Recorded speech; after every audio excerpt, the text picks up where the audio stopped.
All right, everybody, good morning. I'm going to call the meeting to order. This is the Traffic Advisory Committee meeting for the town of Wakefield for October 4th, 2024.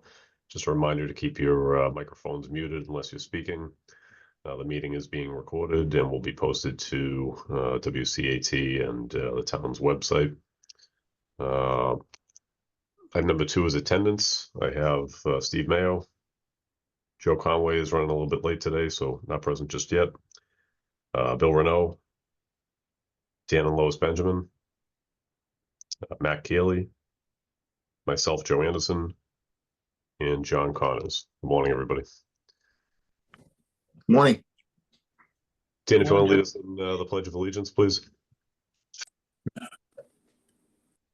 pledge of allegiance to the flag of the United States of America and to the republic for which it stands, one nation, under God, indivisible, liberty and justice for all.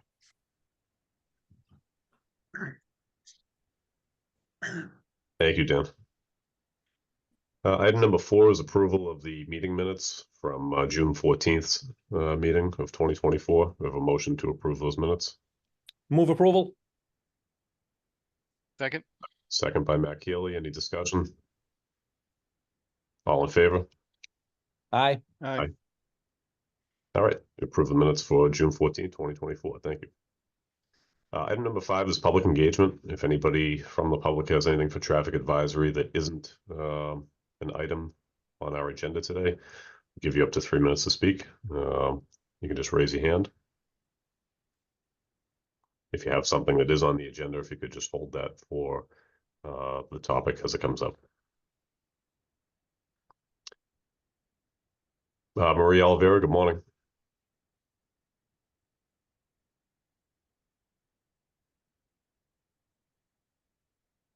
Maria, if you're there, if you could just unmute your mic.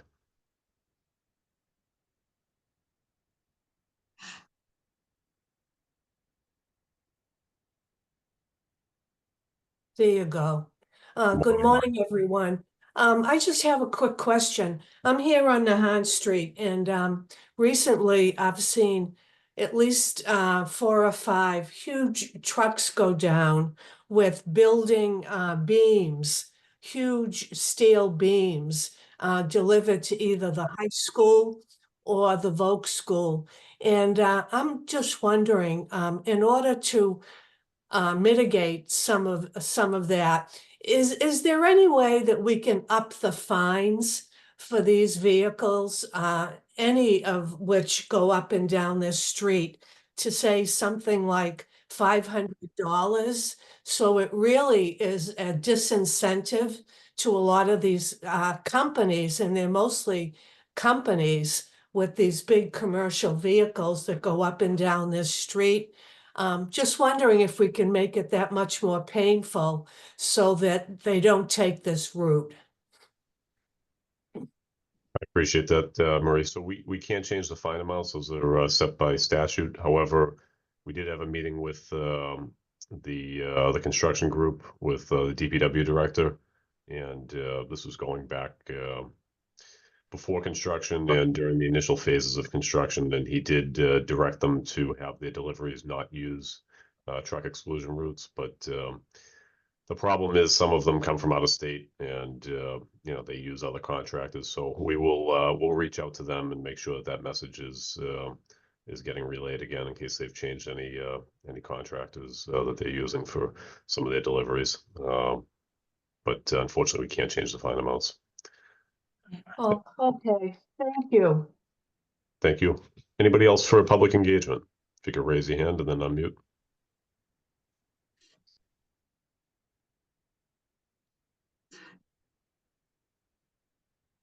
All right, last call for public engagement. All right, moving on to item number 6, traffic calming application.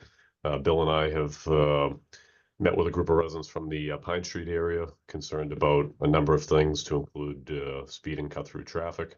I'm not sure if we have any of the residents here from that area. I know a couple were going to be running a little bit late, so we could take this out of order a little bit later on. Is there anybody from Pine Street represent that group? They did, they sent me a message, said they would be a little bit late to the meeting, so that's fine. We're gonna move on. I might take this a little further out of order and have item number 8 first, because I think the two go hand in hand. Our traffic data software presentation, the traffic calming application, both go together. So, Attorney McGrill, if your group is ready, if you wouldn't mind, I'll take it out of order and allow you guys to present. We're ready to go. Thank you. All right, good morning. Great. Good morning to you, Mr. Chair, members of the committee. For the record, Attorney Brian McGrail, representing 33 West Water Street LLC. The principals are Immaculate Dennis and Marvin St. Jean. They are on here somewhere within the participants as owners of the property. Also with me this morning is our architectural team from Phoenix Architects, led by Peter Sandors.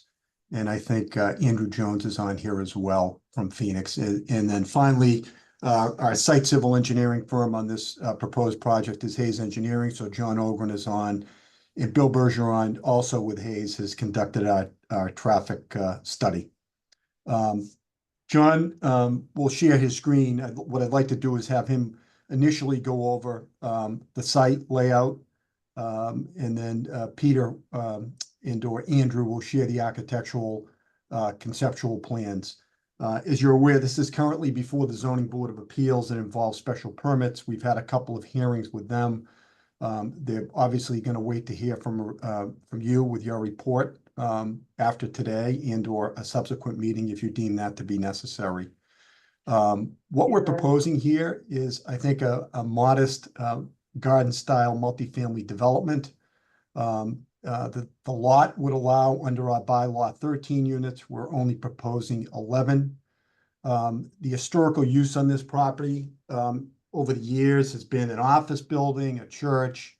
It's had various uses. Most currently, it's classified as an office, but I think a church is going on there. There's also one residential unit located in the building, kind of an antiquated building. This is very close. It's at almost at the corner of West Water Street and North Ave, so extremely close to the railroad station for purposes of commuting, and certainly very much being able to walk to the train station. The mix of this is 5 one-bedroom units, 6 two-bedroom units, so a nice mix. Parking on site. We pretty much meet the parking requirements. I think it comes out to be 16.5. We have 16 parking spaces. And one of the discussions we've had with the zoning board is, because of the close proximity to the train station, there's a real benefit to this compared to some of the other projects that, even though within the district, are a little bit further away. So what I'd like to do is I'd like to start with John, and then go to Andrew for a quick look at the architectural, and then wrap up with Bill Bergeron on his analysis on the traffic, and then we'd be happy to answer any questions if that's okay with you, Mr. Chair. Oh, you're on mute. That would be great. I think I made everybody a co-host that needs to share, but if not, just let me know. Great. John Ogren, would you mind starting out, please? Sure. Good evening, John Ogren, Hayes Engineering. It's the morning, John. It's the morning. It is morning, right? You said good evening. I'm just correcting you, that's all. Okay. It's been a long day already. So can everyone see my screen? Yes. So this is the existing conditions. As Brian said, it's existing building, number 33 West Water, consists of a building, landscaping. There's parking over to the right, surface parking. There's a driveway entrance located here. Really not much to the existing site. I jump right over to what we're proposing. So what we're proposing is a 3-story, 11-unit building. Building's essentially in the same location as the existing building. It is a little larger footprint, but the layout is essentially very similar. We're utilizing the driveway curb cut. We have some surface parking just off of that, and then we also have parking on the basically garage floor to get our what we're providing is 16 spaces. As Brian said, you know, in terms of the calculations, doing 1.5 spaces per dwelling unit, 11 units, we end up with 16.5 required, and we're providing 16. That's kind of the overview of what we're proposing. You know, I'm sure everyone's just maybe to orientate yourselves a little bit. North Ave is here, the train station is not far away from here, and then Main Street would be to the right side of the sheet. And this entire property and the surrounding properties are located in the business zone. Any questions? No, we're gonna keep going, John. We'll do the questions after, if that's okay, Mr. Chair. Yeah, that works. Thank you. Great. So with that said, Andrew, could you kind of, I know the Traffic Advisory Committee is also, you know, often interested in the architectural, conceptual, what we're doing. So could you do a quick run through of that? Absolutely. Thanks, Brian. For reference, Andrew Jones, Phoenix Architects. So what we're showing here is just like a front elevation. So as Brian mentioned, 5 1-bedroom units and 6 2-bedroom units. I'll just jump to first floor, which is mostly parking. As you can see, very similar to what John Ogren's site plan was showing. Drive in, got some under parking here. We got 1 bedroom on the first floor.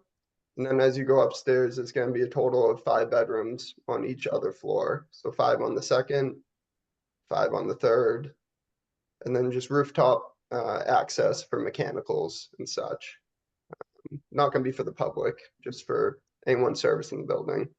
And then here's some elevations. So the front elevation, right elevation as you're pulling into the parking, rear and left. So that's pretty much for the architectural. Once again, Brian, do you want to just continue? Yeah, can you just go back to the rendering just to give them a fresh look before? Yep. So, right. Super. Thank you, Andrew. And we No can come problem. back to any of these that the committee needs during the discussion phase. So Bill, I'm going to hand it over to you if you could talk about the traffic component. Yes, we did a traffic assessment for this back in March when it was originally being proposed. And John, would you put up the Google Earth photos of this just so that we can take a look at what the street view is? I thought it was interesting, you know, when you do the traffic assessment, but when you look at the actual Google Street View, I mean, this is where we are. The driveway's on the right with that black car that's in there. That's the actual building. So this is the view towards North Street. Obviously, there's not a lot of traffic on the roadway, and actual parking is allowed. It's restricted parking that's allowed on the roadway, as that white car is showing. Could you reverse it going the other way? As you can see, this is going the other way with the street view. And again, no traffic on the roadway. That's the view towards Main Street. So, and then just go to the aerial view, if you would, please. You want a Google aerial? No, that's all right if you don't have it. So on the traffic impact assessment, we did it based on the analysis was a comparison of a business use, because when we researched the files from the assessor, that's what they classified it as. And when we did the actual comparisons for a office use versus what the proposed apartment use was going to be, there was a net decrease in the AM peak hour of 3 vehicle trips and a net increase of 1 vehicle trip in the peak hour. As you can tell from those aerial photos, there is no capacity issue relative to the proposed roadway. I've also looked at it, if it was a church, then there would be probably a 3-car increase in the AM peak hour and a 7-car increase in the peak hour. If it were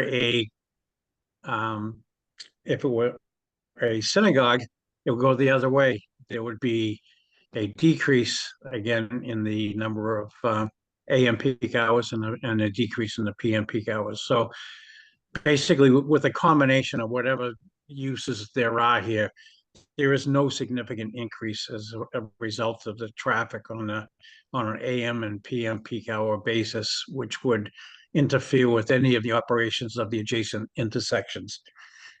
And basically, that was the analysis that we had performed. We did not do a speed study because basically we're using the existing driveway, and it's a perpendicular driveway to a straight roadway. So the site distances are all the way to Main Street and all the way to North Street. That's not an issue relative to any kind of a stopping site distance issue. So basically, we felt that this project in the conclusions was a negligible impact and basically no relative impact to the adjacent roadways as a result of the construction of this. Again, I'll be happy to answer any questions relative to this if there are any. Thank you, Bill. Mr. Chair, that concludes our presentation. We're happy to answer any questions and address any concerns that the committee might have. Can I ask one quick question? When you took those pictures, what day of the week and what time was that? It's a Google picture. It's Google Earth. But it was during the daytime. They don't put a timestamp on it, I don't think. It wouldn't be early morning or late afternoon because there's no shadows. Usually there's a lineup of cars there from North Avenue up past the church. I think parking for some of the businesses that are already there, because you have to go across that yellow line in order to get to North Avenue usually. I traveled it many times. I live right on the next street over, so. Any other comments from members of traffic advisory? Bill, do you want to handle anything on your end? Off of mute. No, no comments on my end. Matt Gilly? Just 2 minor things. One is actually a typo in the trip generation table. There's a 9 under the PM total. That should be a 6. So there's actually a decrease in the AM and PM peak hour compared to the existing use. And then just one question. I agree with Bill on the site distance. I just wanted to verify that the landscaping plan isn't showing anything, above 3 feet, within the site triangle. I couldn't tell from the architectural plans if there was any shrubs or flowers planted or any grasses that would be around the driveway. John Olgren, can you address that?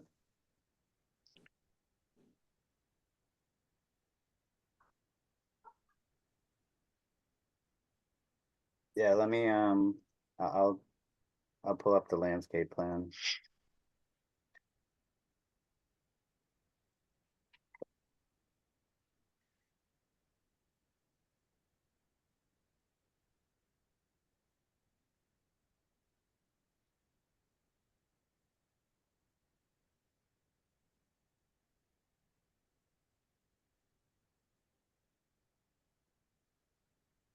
So yeah, there's not at the entrance. These are existing trees that are to remain. There are some bushes proposed between the trees and then one tree kind of at this corner. But we're not showing any bushes in that sight line. Okay, thank you.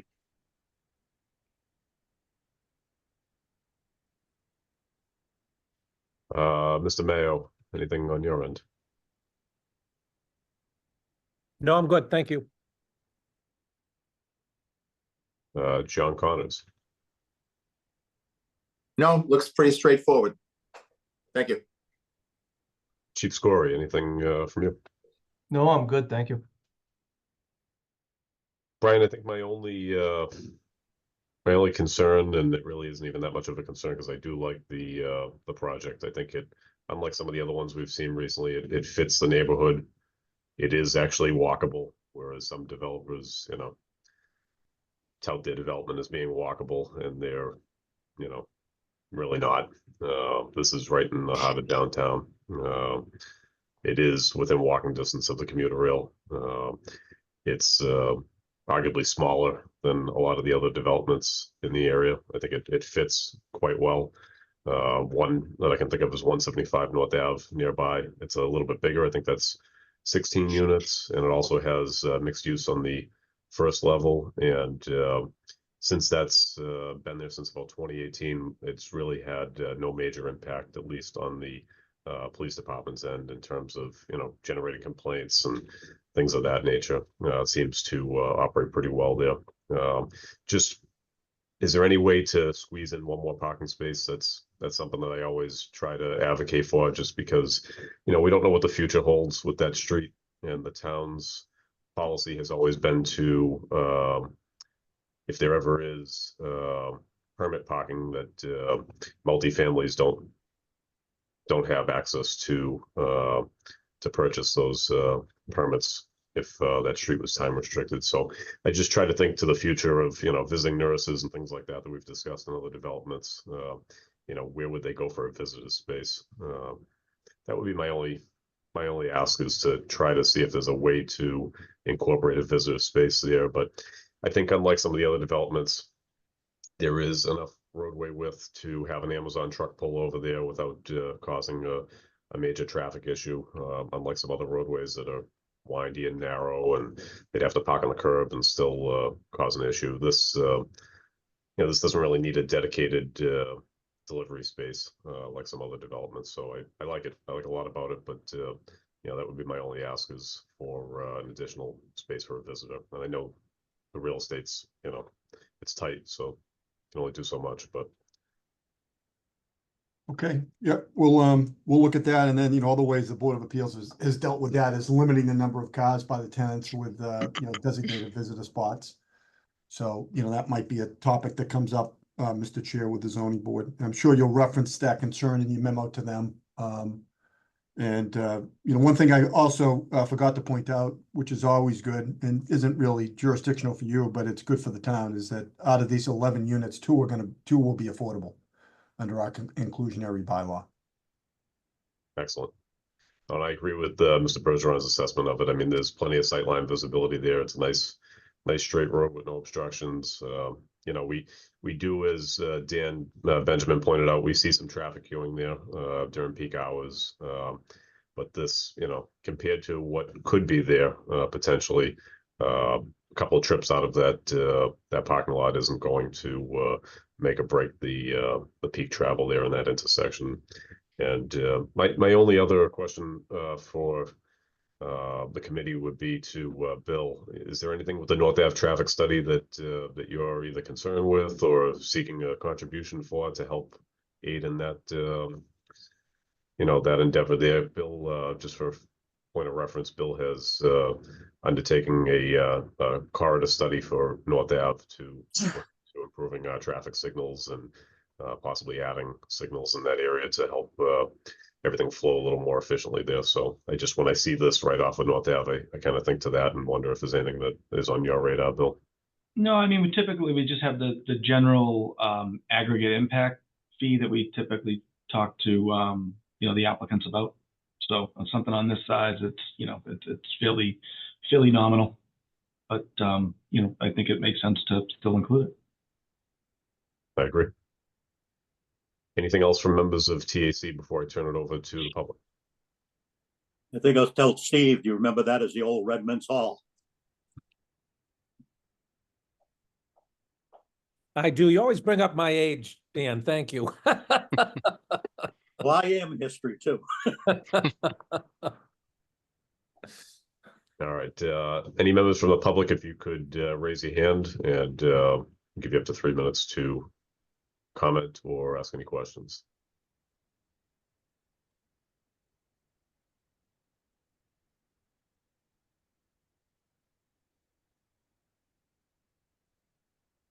All right, last call for public comment on this agenda item.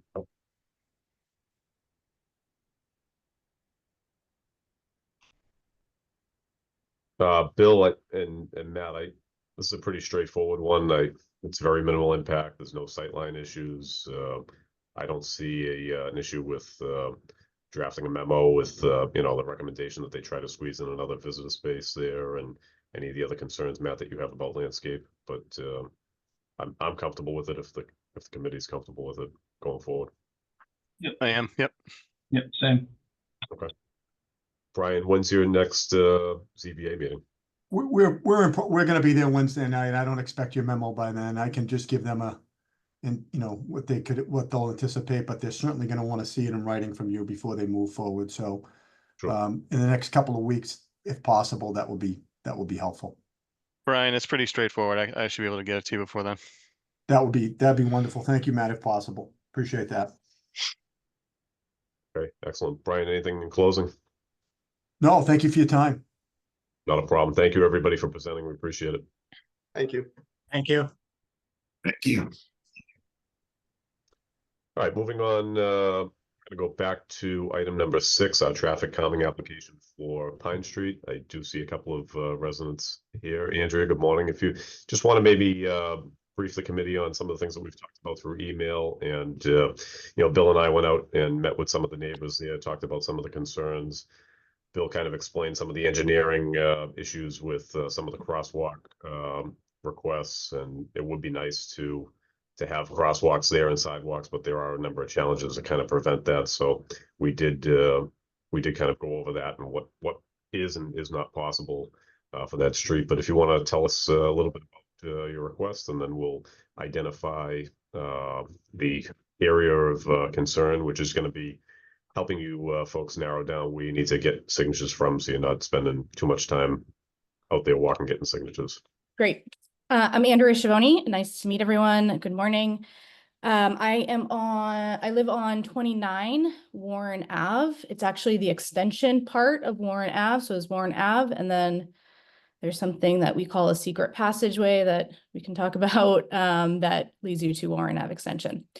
Our main concern is the visibility and the speed at which drivers take on Pine Street. And that is both traveling north and south from Greenwood Ave to Pittman. The specific area of concern is from Lee Street, the Lee Street section to the Kendrick Street section.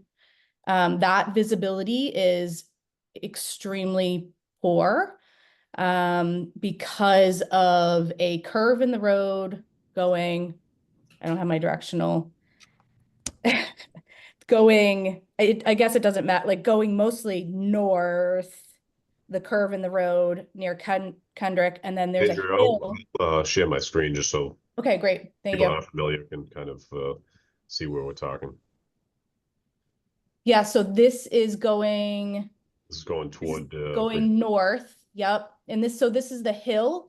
The concern is actually going south down that hill because of the visibility. People cannot see anybody crossing over from the section between Lee Street and Kendrick, crossing from the east side over towards the Greenwood School side, over towards the west.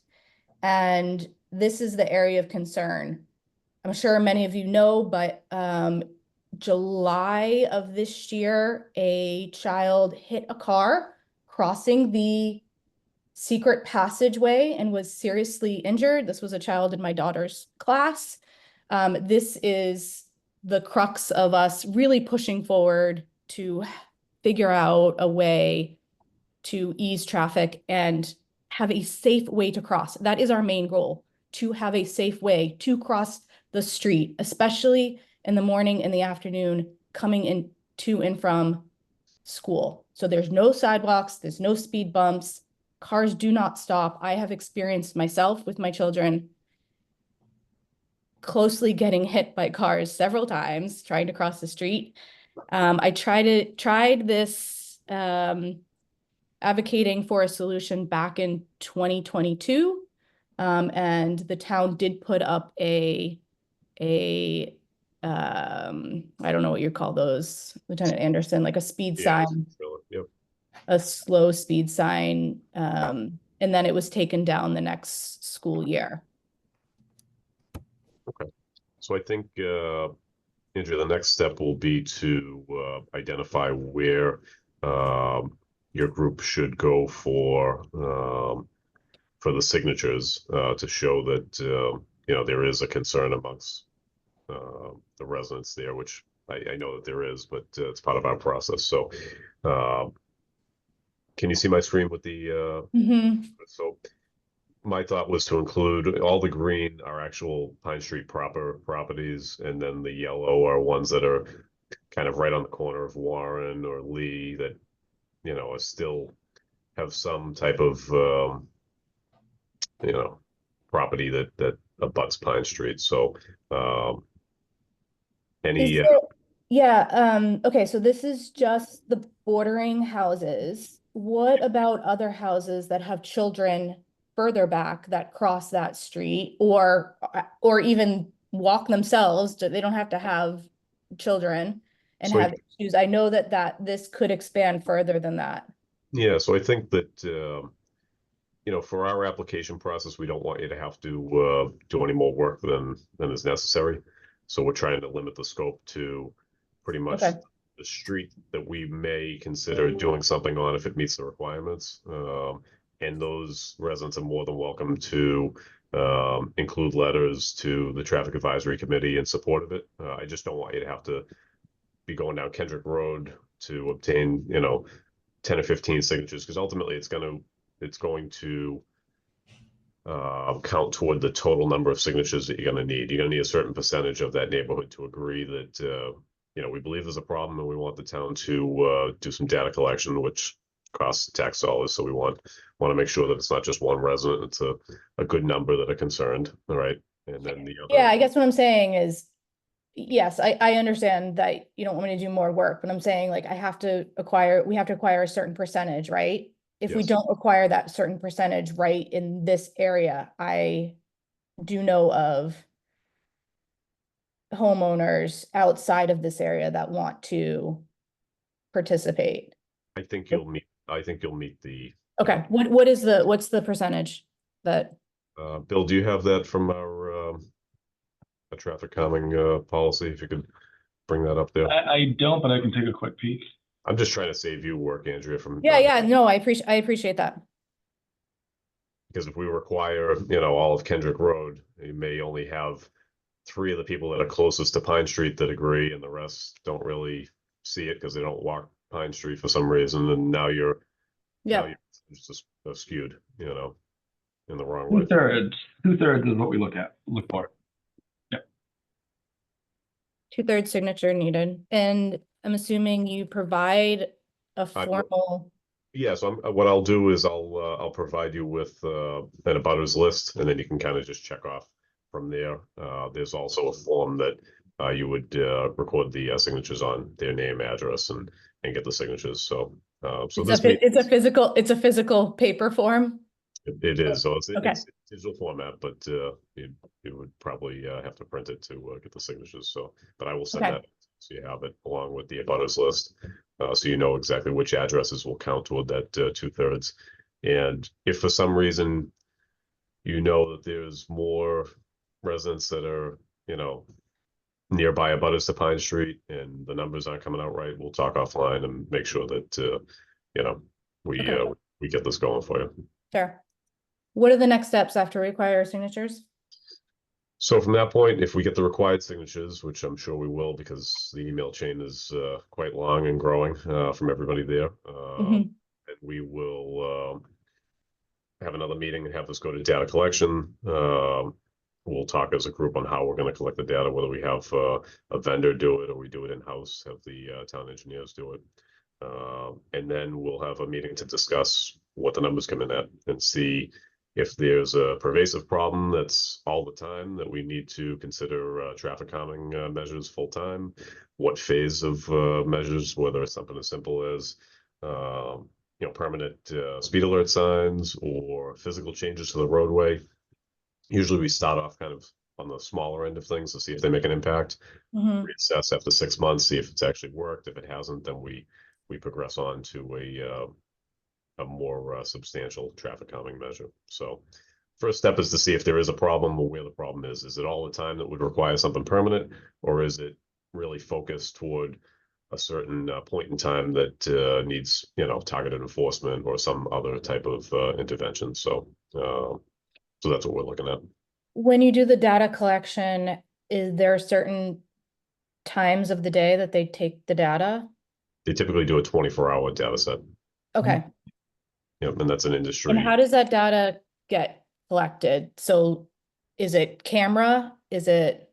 Usually they're speed tubes, like I'm sure you see them out on the road when they're, you kind of drive over them. They're physical tubes that you drive over. And it can be video too, depends on the. Okay, because one of the issue. issues, here's a really great example, right? My daughter, she's 9. She sometimes is a little bit lagging. So my son and I walk ahead. Today, crossing over that street, a car did not stop for her and I was not with her, right? So you could not collect that data. Like, how do we get cars to stop for pedestrians that are trying to cross the street? And so I'm just trying to figure out, like, can we collect that type of data? Well, a big part of this is that there isn't sight distance. So that's what the big issue is here. I mean, we can Tell me more about that. I don't understand. All right. So cars, as they're driving, need to have a certain amount of distance to know to stop.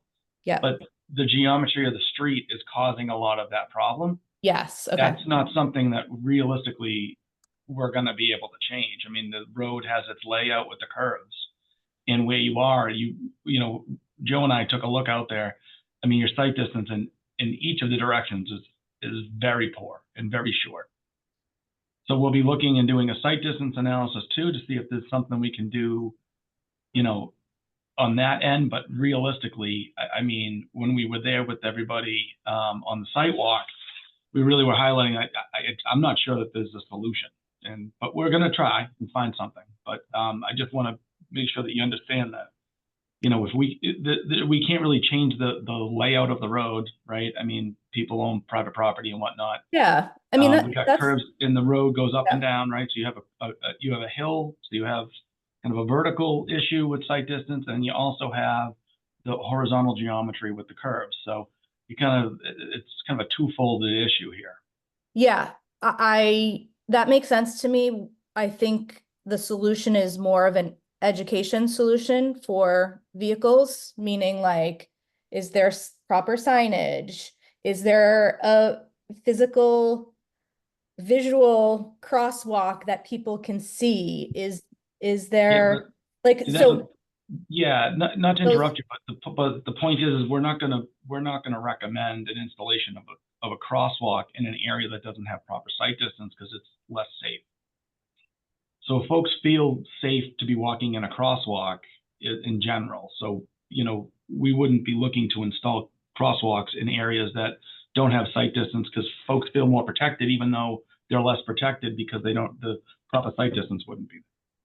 And what about, like, I'm probably getting ahead of myself. Like, I guess so that's what I'm saying. Like, the solution part, right? If the solution is not to fix, I guess you cannot fix the sight distance of the road, but, like, there has to be other solutions for us to safely be able to cross the street. So part of this whole process is to collect the data and see where the problem exists, if there is an actual speeding problem, and then from that point, if we have a contractor do the data collection, they provide us with potential solutions, which we discuss amongst the committee and the applicant, and it may come up with some of our own. So this is really just, we're in the early stages of it, and it's all good to talk out, but we need to see what we have first in terms of a data set, and then what, what's recommended to us as a committee.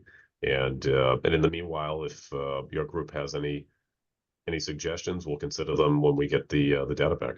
Okay. So Yeah, I just want to, I guess I agree. I'm fine with that, Lieutenant Anderson. I want to make sure that we collect, I guess, as much data in the right way in order for us to make the right decisions. Yeah, we're going to do this Okay. the standard way that we would do every application, and the same that we require of developers. Like we had a developer on earlier today. If that was a development that needed a speed study, then it would have been the same type of speed study that we would require a developer to present, and that we would have our independent engineer review and vet, and our in-house engineer from the DPW. So it'd be the exact same. The only difference is it would come with a set of possible recommendations, which may be, to Bill's point, we don't know what to do here because the road geometry is just poor, or it may be, here's 3 possible recommendations for you to consider. Matt, I think you had something for us. Yeah, I was just curious. I'm looking at Google Street View and it's from October of 2022. So I would defer to you guys since you were just recently out there. It just looks like if you cleared some of the brush, I don't know what the limits of the town right away are, but if you cleared some of the brush around the curve, you could see through the curve a little bit more horizontally. Yeah, when we looked at it, there was a little bit, but I don't think you're gaining a ton. Yeah. When we were out there, it was pretty bad. One of the things I'm thinking is we might be looking at a potential warrant for a stop sign, because Warren Ave has, pretty poor sight distance if you're trying to turn on to Pine. So you don't really have your intersection sight distance there, and you don't really have the view. So, that might be an option to get the stop control in there to be able to cross. But, again, it has to be an issue, not just we don't just put stop signs in anywhere, as guys know. Right. But that's what we'll be looking at. Those are kind of the options. So stopping sight distance, intersecting sight distance. We'll be looking at speeds, obviously. But Joe and I were out there, and we're not expecting the speeds to come in high just because of the geometry. It naturally slows folks down there. So, Andrew, I don't think you were on the sidewalk, so I was just trying to make sure that you heard what we told everybody when we were out there. So just so that everyone's on the same page. Thank you. All right. So if the TAC is in agreement with the abutters list that I shared, I will send that off to Andrea, and she can move forward with that part of the application. And then Andrea will schedule another meeting to discuss further. Sure. One last question. I'm curious, what's the green and yellow? This is just the way that the abutters list comes up. So green are all the Pine Street addresses, and the yellow ones that may have like a Francis technical address that was on the corner. So that's just how it shows it. Thank you. That makes sense. Thank you. So we will send that to you, and we'll look forward to the data set. Perfect. All right.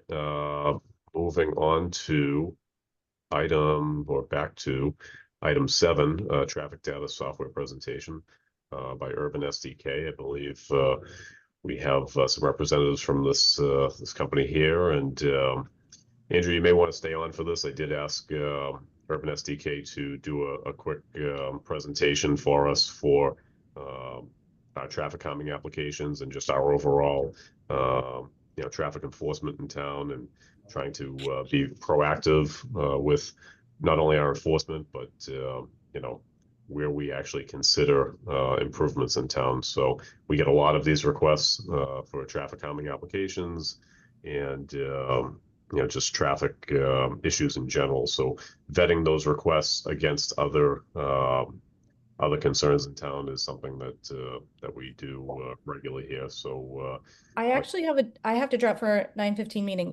That's fine. This will be recorded, so you can okay. Okay, appreciate it. He is going to show a data set of Pine Street, so we can kind of get a look at where it's at prior to doing the data collection. So if you want to come back and take a look at it when it's posted. Okay, appreciate it. All right, thank you. All right, Michael, we'll turn it over to you. Thanks for coming. Yeah, absolutely. Thank you. Thank you, Lieutenant Anderson, so much for having us, and to the constituents there. Thank you guys for giving us a little bit of your time this morning. I'm Micah Dickman. I'm the head of revenue at Urban SDK. We are a Jacksonville, Florida-based company. Myself, I'm a veteran. Served in the Coast Guard. My first duty station was actually up in Boston, there in off Hanover Street, right there in downtown. So I certainly appreciate you guys and the state of Massachusetts. Great culture, great people. Love Ate some good food there on Hanover Street. Say what? You ate some good food there on Hanover Street. Oh, it's unbelievable. Spent probably a little bit too much time at that point in my life at the Bell in Hand and eating Italian food, but it was a good time in my You're a life. veteran of the North End as well.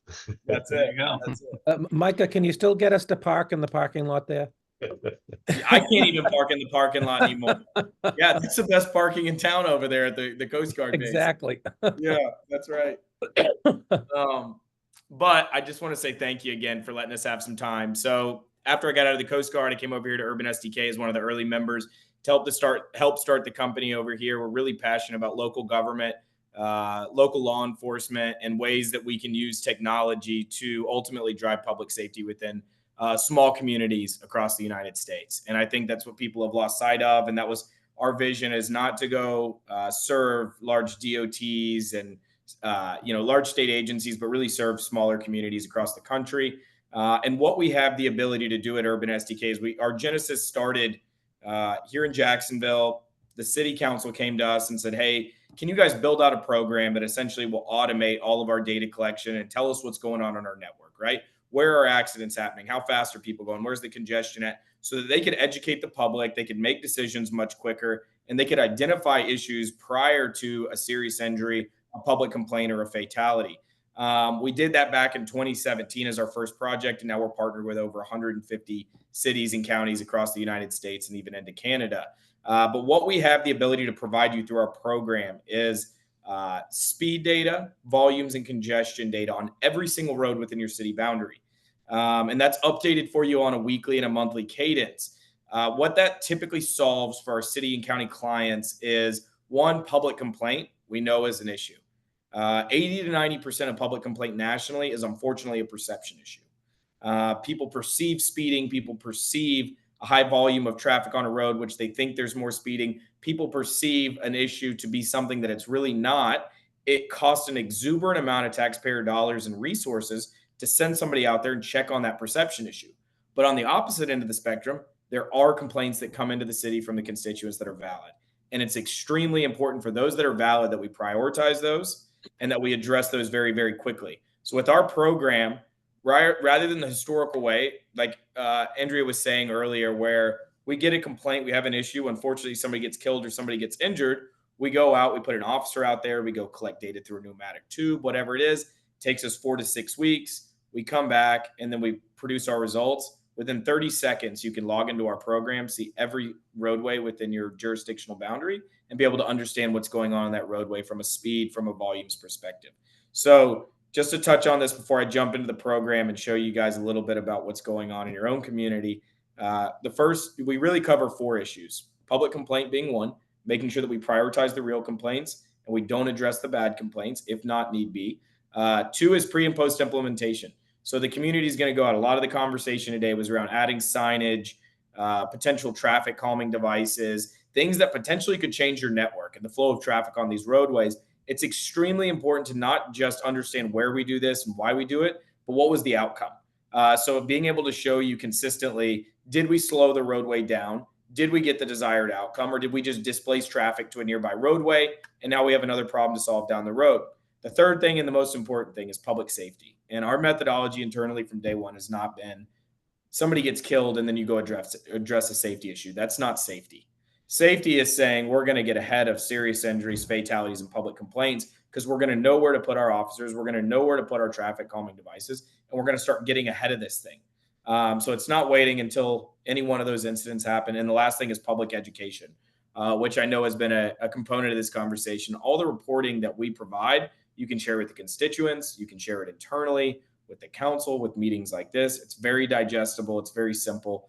But with that, I am going to share my screen and jump into the program here and give you guys a good look as to what this is. But I'm going to kick it over to you, Lieutenant Anderson. Is there anything else that you want me to cover before I jump in?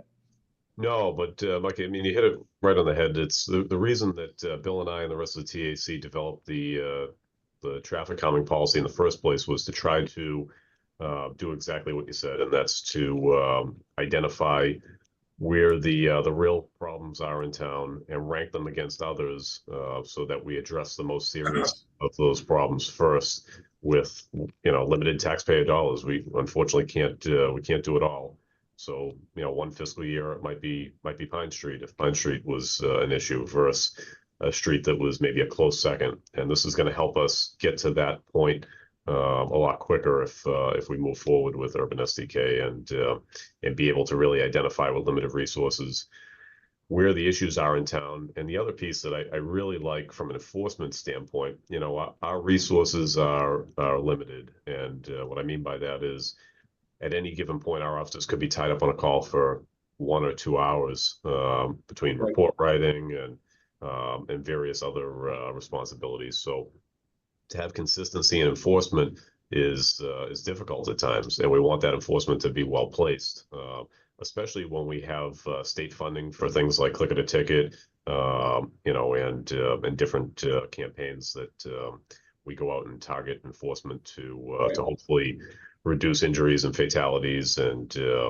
traffic crashes. So to be able to tell our officers certain times of the day and segments of streets, as we discussed when we met, to actually get the most value and create the biggest deterrent to speeding traffic is huge. The other component that I really like that I'm sure that you might talk a little bit more about later is to overlay our own data in town with the state's DOT crash portal to see where are the crashes actually being reported, where are they happening, and where is the speeding traffic, and what time should we be there to try to intervene and try to mitigate some of those issues. So to be able to look at both data sets, I think is helpful for the town.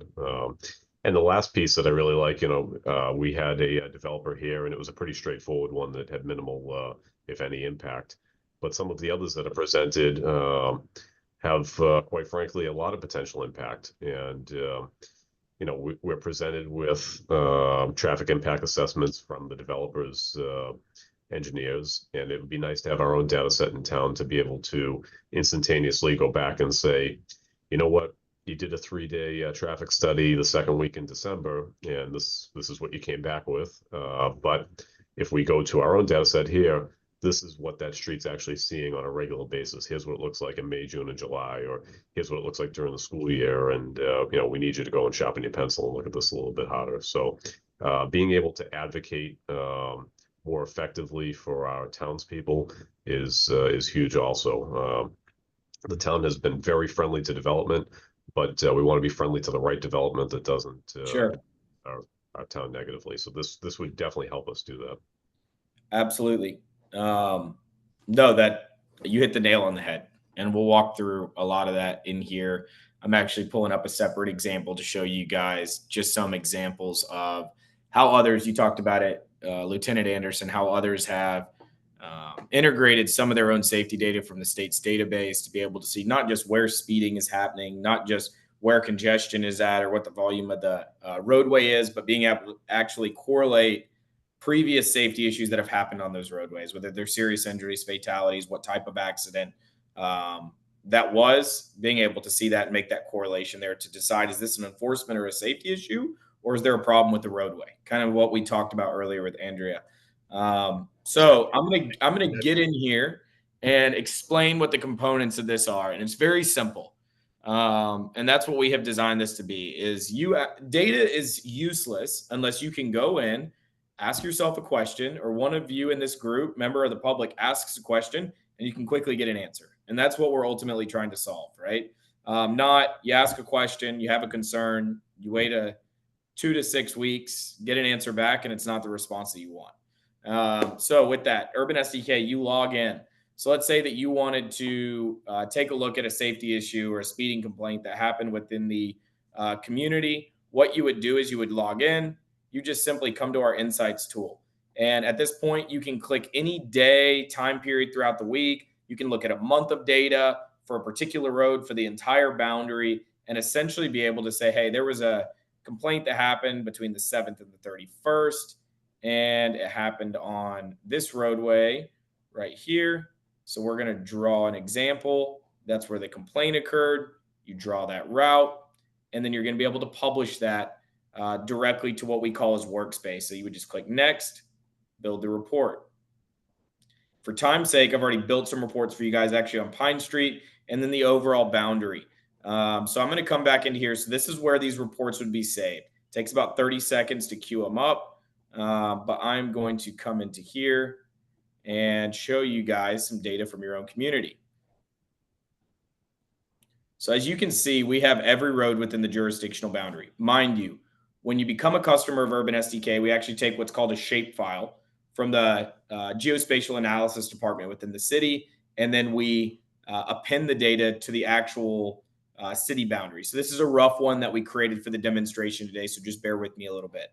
But what you are looking at here is, once again, it's data on every single road, and that's speed data. So telling you average 85th and 95th percentile speeds, travel time delay proxies, so where you're having congestion at, and then traffic volumes, helping you understand how many people utilize that roadway. So if you had a complaint called in, and let's just use Pine Street as an example, we'll select the 85th percentile speed. You run this report, you have a question. All you have to do is come in here and type in Pine Street.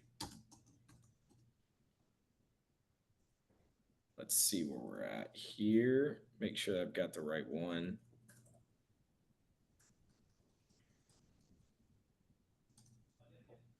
Yeah, it's not there. West Concord though, Bill. I know. It's a throwback. Regardless, the principle is you can come in here and you can select any roadway within the boundary and run that analysis and automatically be able to see the speed on this roadway is 22 miles an hour. Furthermore, what you can see here is a breakdown, and this is really for law enforcement, engineering as well, and the constituents, but really for law enforcement to be able to see overall for the time period that you queried the data, there might not be an overall speeding problem on the roadway, but you might find pockets or days of the week where there is a speeding issue. So if optically you still want to allocate a resource to that area, you would know, hey, Mondays overnight, Mondays in the evening, and Sundays during the evening, that's going to be the most meaningful time for law enforcement to send somebody out there and have the greatest impact on public safety.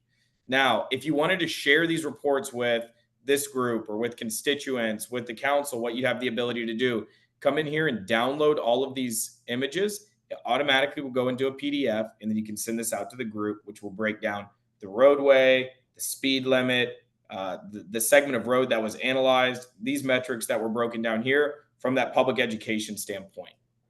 Now, to Lieutenant Anderson's point, if we wanted to think about PD, and it's, making sure that if they're going to go fishing, we put them in the area where there's fish. And if there is speeding going on in the community, that we're focusing on those areas. Let's just say theoretically, they come in and it's the Friday shift, and it's for 6 to 6 is what they operate on. And they want to heavily enforce on local roadways. So most vulnerable areas, school zones, residential neighborhoods, a lot of the concerns that we heard here today. They would just apply that filter. And Lieutenant Anderson, what is the posted speed limit there within the community on local roads? Most are 30. Most are 30. So let's just say we want to look at everything 35 and above. So now what you're seeing here is all the roadways within the community on Friday for the 6 to 6 shift for the officers that come in, that the roadways have an 85th percentile speed of 35 miles an hour and above. Now what you can do is you can come in here and further investigate to be able to see what's going on here. So Green Street, we've got people going an 85th of 35.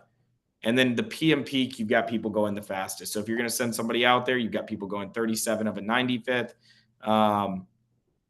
You could come over here and be able to see on Washington Street, you've got a little bit of elevated speed, mostly in the early afternoon, the PM peak. But the principle is you no longer ask yourself or base this off of perception issues where you send your officers. You come in, you have a shift change, they ask, where do we go? You query the information, you know definitively if you go there, you're probably going to drive public safety better than just responding to a speeding complaint from a constituent. You're using data to drive that decision. Give you guys a use case. We service communities large and small, literally, from communities, Manitowoc Springs, Colorado. They have 1,700 people. They've adopted the program all the way to Dallas, Fort Worth, Arlington in the state of Texas. And Dallas PD adopted this program. It's probably been a year now. And the way that they operate is they have what's called designated grant zones, which are areas where they've historically had accidents, public complaints, serious injuries, fatalities, and that's where they put their officers because they say, we have a lot of local knowledge, a lot of historical data. This is where we're going to send our guys to do enforcement. They adopted the program, and they had recently gotten a new land use on one of their roadways, which was driving a lot more traffic out there. They said, we had never considered this roadway to have a problem. We historically had no accidents, fatalities out there. Well, not many, very minimal, not anything that would have driven a problem, not many public complaints, but they go, we noticed with the data, the rate of speed on that road since that new land use was implemented actually skyrocketed. So we put 2 teams out there for 3 hours, and we ticketed 27 times, which is 10% higher than what they had originally had in their designated grant zones in the way that they had been operating for 30 years. The point is, before somebody got killed out there, before they got seriously injured or there was a public complaint, they already had guys out there doing enforcement, and now they have incorporated that into their schedule that they're regularly enforcing. But the ultimate goal here, and I'm just going to break this down into 2 facets. It's operational, so that Lieutenant Anderson, his team, city engineering, can come in here and ask a question and get an answer very quickly. And that the constituents, a lot of you folks that are at this meeting today, don't have to wait so long to get a response on that. So we can be a lot more proactive. And then the next thing is preventative, and it's safety. So being able to come in, knowing where we place our assets, knowing which roadways already meet our traffic calming criteria, knowing what implementations work for the community, such as stopping devices, speed humps, things like that, being able to continuously monitor that. To Lieutenant Anderson's point, I did bring up another example where you can see where there's accident data and some of the historical information from the state that you can integrate into the system. So I'm going to share another screen here. So this is the city of Tallahassee, Florida. And as you can see here, they have all of their crash data in here. And it's kind of hard to see, but they actually have speed data integrated into here as well. And I'm going to blow that up. So you can see those yellow markings. What those yellow markings indicate are roadways that have excessive rates of speed over the posted speed limit, 10 miles an hour in excess. They integrated the safety data into here so that they could find a correlation between fatalities and serious injuries in areas where there is a high rate of speed. So with that, I'm just going to come in and filter out all roads or all accidents that are just serious injuries or fatalities. So we are going to look at severity, and I'm just going to look at injuries, actually serious injuries and fatalities. And now what I can do is come in here and we can start to see where these are lining up. So where you see the dots and you also see a higher rate of speed, that's where they know they have some serious issues. Now, when you come in here, you can see there was an accident. It was a serious injury. And just south of that, you have people going 12 miles an hour above the posted speed limit.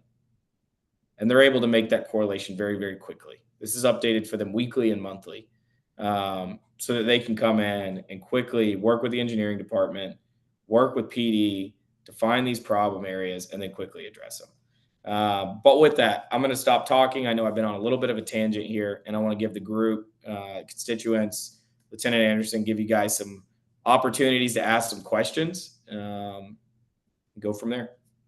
I appreciate it. It was a great presentation, good overview of everything. And yeah, when we handle these traffic calming applications, I mean, even if there are streets that we think warrant some type of an engineering change, sometimes those engineering changes, as you said, they have equal but opposite reactions. It displaces the problem elsewhere, or right now we have temporary speed humps on Farm Street just because there's 2 schools under construction. So we're trying to slow people down before they reach crosswalks and crossing guards and things like that. But it's just a temporary measure for now.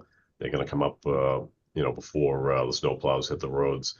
But people have seen those and they say, "Oh, we want them on our street." Well, the problem is you're going to have speeding in between those speed humps now, so to your point with the segments of roadways, there may be a small segment of a roadway that we can target enforcement as opposed to putting speed humps that only, increases the problem in between where our traffic calming, efforts are. So we don't want that either. We don't want people to be frustrated in traffic because they had to slow down for a speed hump and now they're speeding off down the rest of the street, creating an even more hazardous condition on the other side of the road. So some of these applications, they're well intended, but we don't want to have an opposite reaction where we could just go in and target enforcement for a certain time period and make just as much of an impact.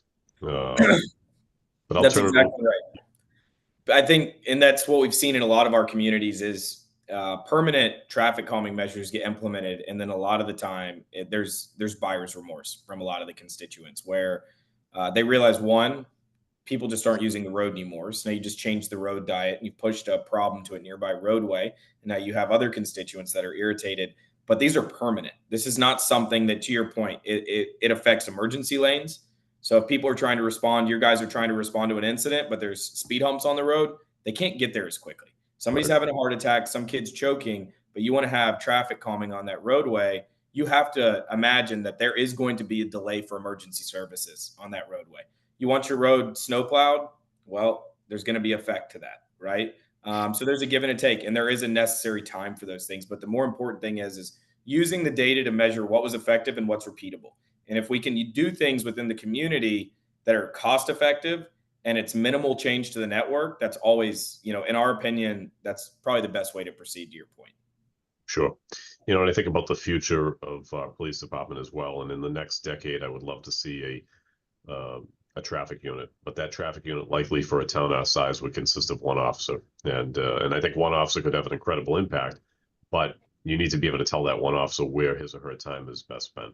And I think in the future, this would help as we grow as a department in a town. But I'll turn it over to members of the TAC for any questions or comments. I'd be interested in just seeing a little bit on the volume. If you Yeah. could maybe show me what that looks like. Yeah, absolutely. So in the demo environment, I don't have it, but I'll show you a current customer of ours. Let me get that pulled up so you can conceptualize that. I'm going to use Polk County. So for the volume, what we provide is an AADT, so an annualized average daily traffic. Yep. And it's rounded to the nearest 100. So where you can come in, and this is the level of coverage that we give you. It's going to take a second to load. This is quite a bit of data. But we give you an estimate down to every road within the jurisdictional boundary. The model itself is based off of the mobility data that we ingest for speed and congestion. We also ingest things like roadway characteristics information, historical weather data, demographics data within the community, growth percentages over the last decade. And then we actually calibrate this off of MassDOT's permanent count stations and the temporary counts that have been done within the region. The model itself has a 98% accuracy rate and an MAE of around 100 to 150 vehicles, plus or minus, down to all functional classes. But what you're looking at here is the level of coverage that we can provide. So as I come in here to the city of Lakeland, you can even go into their small residential roads and get a really good estimate. We round everything to the nearest 100th for our ADTs. So as you can see on this road, the volume is 200 for this little cut through road. The volume on this road here is 300. 300. As you come up here, you have 1,000 people, annual average daily traffic that use this roadway here.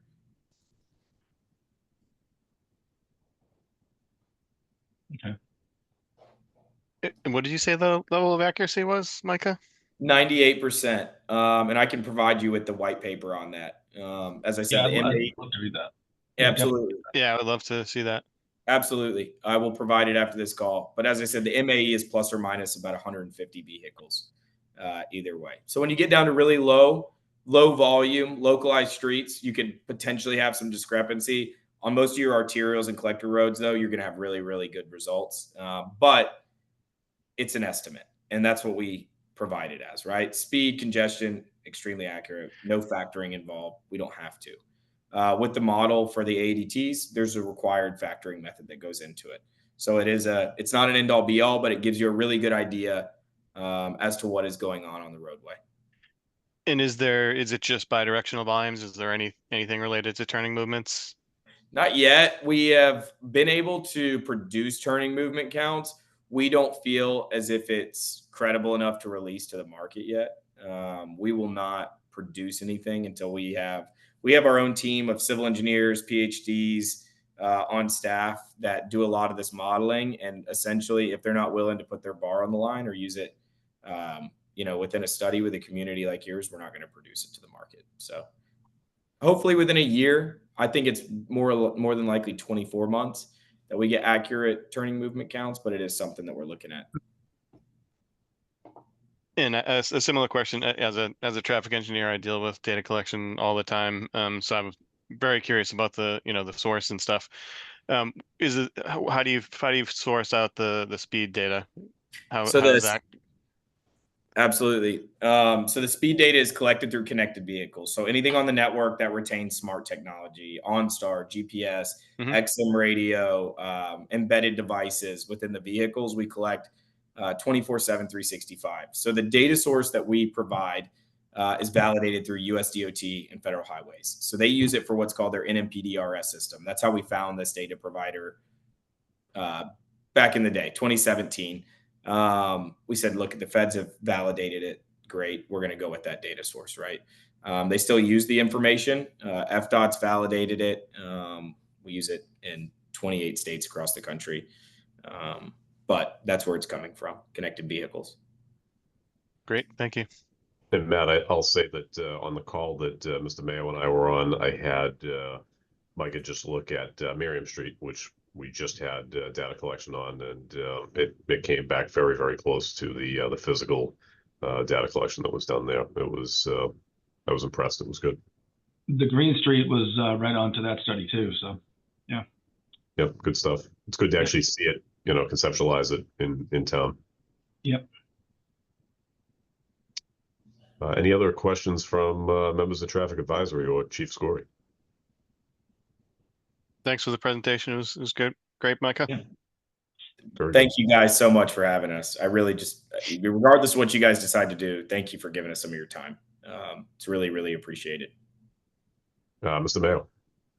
I also want to thank you for the presentation. What I'd like to do, Lieutenant, is collect our thoughts and present this at a town council meeting, because I love the 4 items that you started it off with, Micah. Addressing public concerns. And I love the pre and post implementation, I think, because that is, we don't know. What happened? Did it go to another street? Did it not calm the situation at all? I love getting ahead of the curve on public safety. I love the education of drivers, or pedestrians. And I also like the fact that we've been asked for years to do a kind of a traffic analysis of the entire town. And then we do corridors, and we spend a lot of money doing North Ave corridor. We spend money looking at Green Street. We move the trailer around to get speeds and stuff. But this is really going to let us look at the town holistically. And finally, I love the fact that we're a member of the Coast Guard. So thank you very much for your service. And thank you. Everybody on, I think everyone from the committee knows that Coast Guard is near and dear to my heart. So thank you. Absolutely. Thank you. And if I can provide you guys with any information, if you do decide to take this to the council or you'd like us to do another presentation, we're happy to. Yes. Happy to do that. We probably ask. Yeah. Thank you. Absolutely. I like the time that it's real time, and that's what I'm interested in, real time, what's going on right at the moment.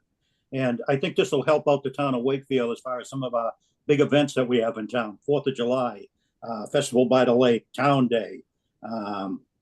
These events are big, and it'll help in the planning of that.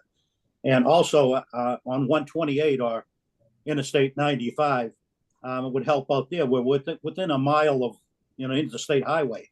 And I think it'll help out there. And especially, I remember 2 weeks ago when we had a truck fire up on 128 and the road was completely blocked off. It was a wait of, I think, 2 hours for traffic, but it will help out more and more, traffic is happening on Route 95. And I think that'll help out in that too. Absolutely.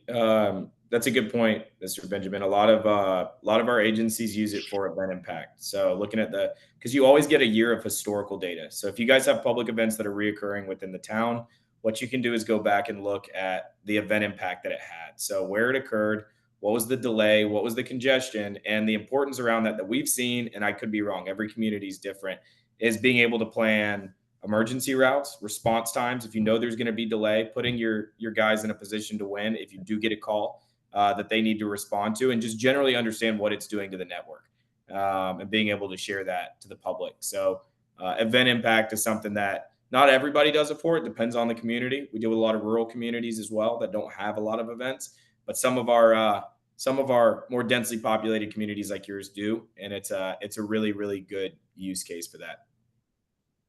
So Micah, so you said that we have about a year's worth of data. Do we have an ability to kind of have like an historical file? So you're giving us updated annual data, but we still have historical? Absolutely. So from day one, the way it works is, say you signed a contract and you started December 1st. From December 1st, every day for 13 months historically, you're going to have data on every single road within the boundary. We update that for you weekly down to the route, and then monthly for the entire boundary. And the way that works is we continue to archive that. So at the end of your first year, you're going to have 25 months of data on every single street within the jurisdictional boundary. As long as you're a customer, we will always archive up to 5 years worth of information for you. Now, all of the data is extractable. So if you guys have ARC or Esri, or you just want to keep the historical data, you can actually download it. It's already geospatially attached to your linear referencing system. You can upload it right to your GIS system if you'd like to. That's awesome. Okay, very cool. Chief Scory, I saw you unmuted earlier. Anything for us? No, I think this is a great program. We spend a lot of time chasing requests for speeding cars that really are nothing more than perceived problems, not actual problems. And this could save our people a tremendous amount of time. And I like the data collection, the availability of it. We get asked a lot of questions about accident history, and I think this would just really help solve a lot of save us a lot of time in our research. So I think this is a great program. Thank you. Thank you, Chief.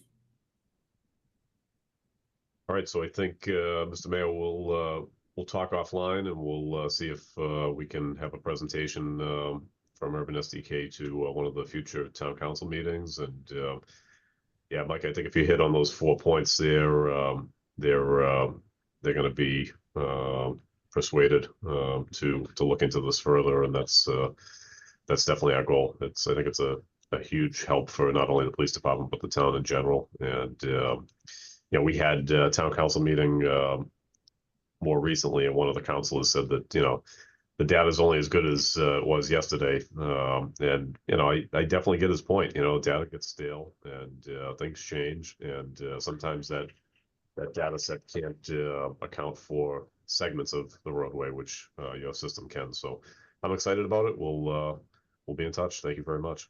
Absolutely. Thank you guys so much. Very nice to meet all of you, and I hope you guys have a good and safe weekend. Great. Thank you, Micah. Thank you. Thank you. All right, everybody, moving on to item number 9. We received a legal opinion from town council regarding the request for us to look into the no idling signs, and town council Mullen sent me an email that says that the town should erect such signs. Regulations of the RMV basically require that each public and private accredited preschool, accredited Head Start facility, elementary, vocational, secondary school, school district, or municipality shall erect and maintain in a conspicuous location on school grounds no idling permanent signage as described below. All such signage shall be sized and contain appropriate size font to be visible from a distance of 50 feet. The actual language that must appear on the sign is no idling, penalties of $100 for first offense and $500 for second and subsequent offenses. Mass General Law, Chapter 90, Section 16B, and 540 CMR 27.00. So I think that clears that up for us. I would like to make a motion that we recommend to town council that the signs be installed by the school committee. to read as stated. So moved. Moved by Bill Renault, Second. seconded by Matt. Any discussion on motion? I was just curious how many signs are gonna have to be put up. It doesn't say, so I think having a sign there that's visible from a distance of 50 feet is brings us into compliance with the law. So I would say that's what I would recommend. I think what we'll do, Mr. Chairman, is we'll get with the school department to make sure that we, have spots to put them in. And Yes. I'll take it to the town council, which the town council needs to also get involved. So we'll do that. Yep, they are the approving authority on this, so we will forward this to town council. Yeah, it's just that they're getting put in sensitive areas, with kids and stuff. So I just wouldn't want there to be too many such that they would distract people from other signs that Right. are Yeah. necessary in those areas. Oh, that is a good point. Bronwyn, I didn't see your hand raised. I'm not sure if it was for a previous agenda item or this one, but you're welcome to join us. Thank you. Good morning. No, it's about this issue. I'm delighted the signs are going up.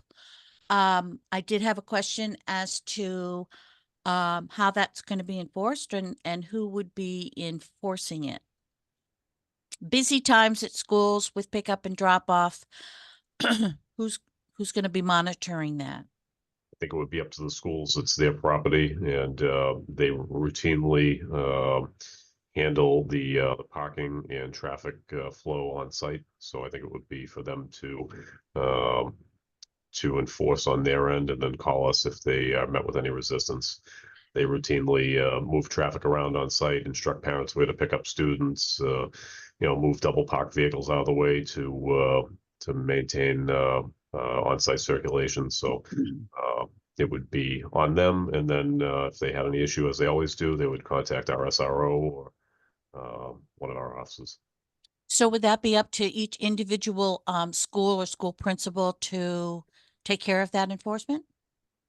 Yes, as they do with all parking traffic issues on site. Great. Okay.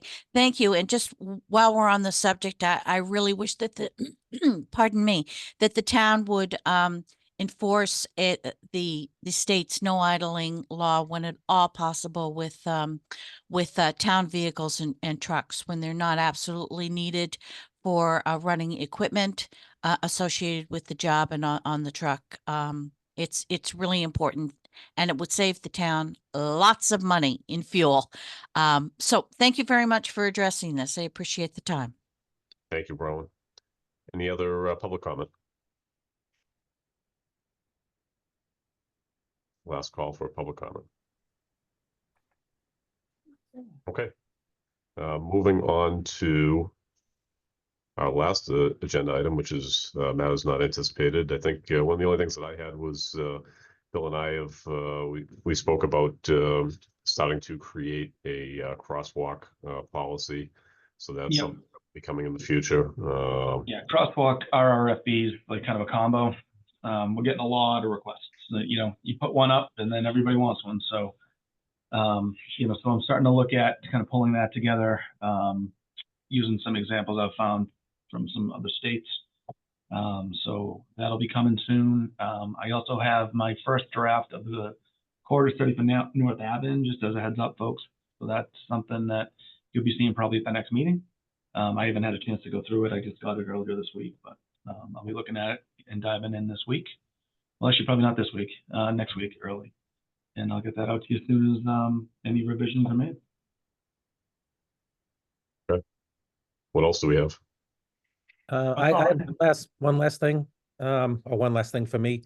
Maria Oliveira brought up the trucking on Main Street, excuse me, on the Hunt, and in the beginning of the program. It's not the high school project because they haven't had the steel delivered yet. It's vocational school project. So Bill, are you working with them on anything right now at the Voc? I do, yeah, stormwater related stuff, but yeah. All right. Yeah. So if you could, and I'll follow up with the building inspector too. They're up there all the time. So they've got to tell their vendors to frankly, to come down through Saugus, through that way, so we're not, they're not coming down that neighborhood. It's clearly posted, and I think that there's other ways for them to go. Okay. Yeah. So we'll follow up on that, and obviously we meet with the high school all the time, but not as much with the Voc. So just wanted to make that point. Okay. Anything else? All right, folks, motion to adjourn the meeting at 9:56. So moved. Good Second. job. Well, 10 o'clock. I know, right? Look at that. That was Fantastic. efficient. That's Efficient, efficient. Lieutenant. Very efficient today. I like it. All right, everyone, thank you. Have a Thanks. great weekend, everybody.